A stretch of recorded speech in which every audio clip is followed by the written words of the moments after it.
Did you know that there was once a group of African slaves who freed themselves and established their own communities in the mountains of Jamaica? Meet the Jamaican Maroons. These are not your typical historical figures. They were descendants of Africans who, in a bold act of defiance against the bonds of slavery, broke free and carved out their own slice of freedom right in the heart of Jamaica. Now imagine this, a group of slaves disrupting the very backbone of the colonial economy, the sugar industry. They did not just stop at securing their freedom. No, they went a step further. They resisted subsequent attempts at re-enslavement, engaging in conflicts, and even signing treaties with the colonial authorities. Their knowledge of the terrain and guerrilla warfare skills were their secret weapons against the colonial powers. Now, let's dive deeper into the captivating history of these remarkable people. The story of the Maroons begins in the 17th century, a time of turmoil and change in Jamaica. In the heart of the Caribbean, Jamaica was a melting pot of cultures, with Africans brought over to toil in the sugar plantations under the harsh yoke of slavery. Yet, within this oppressive system, a spirit of resistance was stirring. This spirit gave birth to the Maroons, a group of enslaved Africans who dared to defy their captors and seize their freedom. Their journey to liberty was not easy. It was marked by daring escapes and perilous journeys through Jamaica's unforgiving mountainous terrain. But the will to be free was stronger than any obstacle.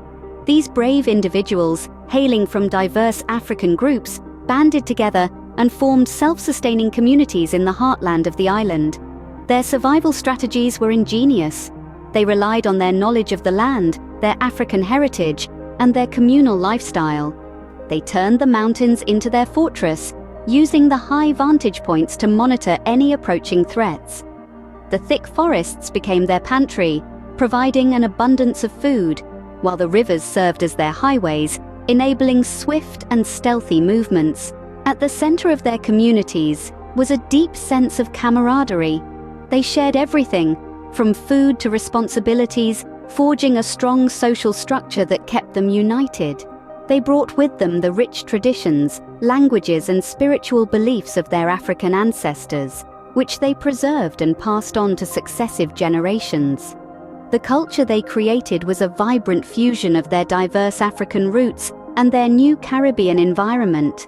It was a culture of resilience, of courage, of freedom. They developed a unique form of guerrilla warfare, utilizing their intimate knowledge of the terrain to resist colonial forces and protect their communities.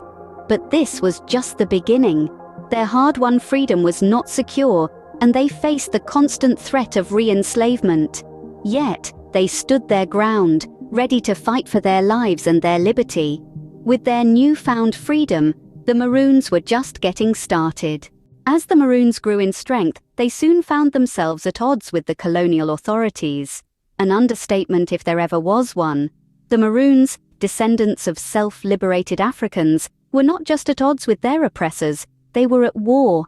The tension between the Maroons and the colonial rulers culminated in two major conflicts, aptly named the First and Second Maroon Wars. These were not your typical wars. They were a testament to the Maroons' unyielding spirit and their unwavering resolve to defend their freedom at all costs. The First Maroon War, which took place in the early 18th century, was a display of the Maroons' tenacity and their mastery of guerrilla warfare. They knew their terrain, the mountainous interior of Jamaica, like the back of their hands, and used it to their advantage. Their leader, Cudjoe, was a force to be reckoned with. He led his people with such valor that even the mighty British had to sit up and take notice. But the Maroon struggle did not end with the First Maroon War. The Second Maroon War erupted in 1795, and it was every bit as fierce as the first. This time, another formidable leader emerged from the Maroons' ranks. Queen Nanny, a woman of immense courage and strategic acumen, took center stage. Her leadership not only inspired her people, but also rattled the colonial authorities. These wars were not just about territory or power. They were about the Maroons' unyielding quest for freedom, their indomitable spirit, and their refusal to bow down to oppression. They were about guerrilla warfare tactics so effective that they disrupted the sugar economy, a major lifeline for the colonial authorities. These wars were a testament to the Maroons' resilience, their ability to stand up to a formidable foe, and their unwavering belief in their cause. The Maroons were not just fighting a war, they were writing a chapter in the annals of history, a chapter marked by courage, resistance, and an unyielding quest for freedom. Despite the odds, the Maroons held their own against the mighty British Empire. They were not just survivors, they were warriors, champions of freedom, and architects of their own destiny. In the face of the Maroons' resistance, the British were forced to negotiate. This was a pivotal moment in the 18th century when the indomitable spirit of the Maroons led to the signing of treaties, a rare occurrence where a colonial power had to negotiate terms with those they sought to enslave. These treaties were not mere pieces of parchment, but symbols of the Maroons' struggle for autonomy and rights. They were a testament to the Maroons' resilience, their expertise in guerrilla warfare, and their intimate knowledge of the terrain that allowed them to resist the might of the British Empire. Two major treaties were signed, one in 1738 and the other in 1739. These were agreements of peace, with the British formally recognizing the Maroons' freedoms and their rights to a specified land. However, the Maroons were also expected to help capture runaways and suppress future slave rebellions, a clause that was a source of contention. These treaties, however, were not the end of the Maroons' struggle. The British colonial authorities continued to infringe upon their rights, leading to tensions and the eventual eruption of the Second Maroon War in 1795. Yet, the Maroons remained undeterred. Their fight for autonomy continued, even when faced with deportation to Nova Scotia and later resettlement in Sierra Leone. Their leaders, like Queen Nanny and Cudjoe, became symbols of resistance, their names echoing through the annals of history as champions of the fight against oppression. The Maroon Treaties were more than just documents. They were milestones in a relentless journey towards autonomy and freedom. They symbolized the power of resistance and the courage to stand up against injustice, even in the face of seemingly insurmountable odds. These treaties marked a significant turning point in the history of the Maroons. They were a testament to the indomitable spirit of a people who refused to be subjugated, who fought for their rights, and who, against all odds, carved out a space for themselves in the annals of history. The legacy of the Maroons lives on today in modern Jamaica and beyond.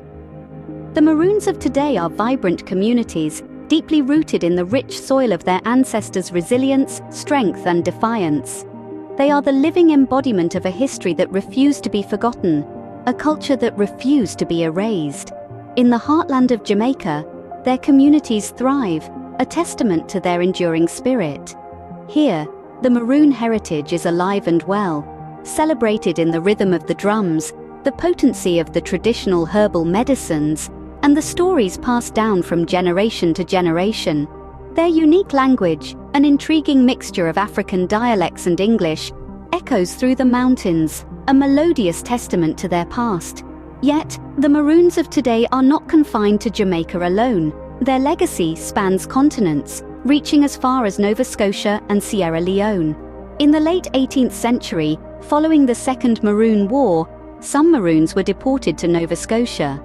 The harsh winters proved challenging, and eventually they were resettled in Sierra Leone, where they formed a community known as the Sierra Leone Creoles. Today their descendants continue to uphold the Maroon legacy, contributing to the rich tapestry of cultural diversity in Sierra Leone. Despite their contributions, the Maroons face challenges in the modern world. The encroachment of modernity threatens their traditional ways of life, yet they remain resolute, safeguarding their cultural heritage while adapting to the changing times. Their resilience mirrors that of their ancestors, demonstrating that the spirit of the Maroons is as enduring as the mountains they once called home. From their defiant escape from slavery to their enduring cultural impact, the Maroons have left an indelible mark on Jamaica and the world. Their story is a testament to the power of resistance, the strength of culture, and the enduring spirit of a people who refuse to be broken. Today, the Maroons stand tall, a living legacy of a history that continues to shape the world. What an incredible journey we've taken through the history of the Jamaican Maroons. We've traced their roots back to the determined Africans who broke the chains of slavery and formed resilient communities in Jamaica's heartland. Their spirit of freedom sparked the Maroon Wars, a series of conflicts that disrupted the sugar economy and rattled the colonial authorities. We've examined the Maroon Treaties, a testament to the Maroons' skill in negotiation and diplomacy, which for a time granted them a degree of autonomy. Yet we've also seen how the colonial authorities attempted to erase these Maroon communities, leading to further wars and deportations. Fast forward to today, the Maroon legacy continues to thrive in modern Jamaica, their traditions and values echoing in the island's vibrant culture.